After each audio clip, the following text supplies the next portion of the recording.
London পৌঁছে গেলেন মমতা বন্দ্যোপাধ্যায়। বাংলায় বিনিয়োগ টানা শিল্প বাণিজ্য সম্মেলন থেকে অক্সফোর্ডে বক্তৃতা, একাধিক কর্মসূচি রয়েছে মমতা বন্দ্যোপাধ্যায়।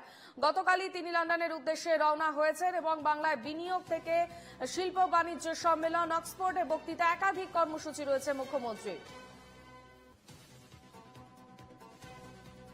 আমাদের সঙ্গে টেলিফোন লাইনে রয়েছেন আমাদের executive editor input Sutapa Sen. Sutapa, Mamata Bandyopadhyay কিছুক্ষণ আগেই লন্ডনে পৌঁছেছেন। একদমই তাই। দেখো, মুখ্যমন্ত্রী মমতা বন্দ্যোপাধ্যায়, তুমি জানো যে গতকাল রাত্রে তিনি কলকাতা থেকে রওনা দিয়েছিলেন এবং আজকে সকালে লন্ডন টাইমের যে সকাল তিনি এসে পৌঁছেছেন লন্ডনে।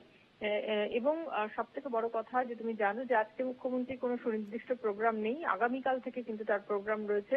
ভারতীয় দূতাবাস থেকে কালকে তাকে আমন্ত্রণ করা হয়েছে, সেই অনুষ্ঠানে তিনি কালকে অংশ নেবেন এবং একই সঙ্গে তার পরের দিন অর্থাৎ পরশুদিন তিনি বাণিজ্য সম্মেলনে অংশ নেবেন। মূল উদ্দেশ্য হচ্ছে বিনিয়োগ নিয়ে আসা এবং এই বিনিয়োগ আনার উদ্দেশ্যেই কিন্তু আগামীকালের এই বাণিজ্য সম্মেলন, যা খুবই গুরুত্বপূর্ণ বলে মনে করা হচ্ছে। তার কারণ হচ্ছে যে এই সম্মেলনে কারা উপস্থিত থাকেন, সেখান থেকে কি বিনিয়োগ আসে, সেদিকে কিন্তু রাজ্যবাসীর নজর থাকবে।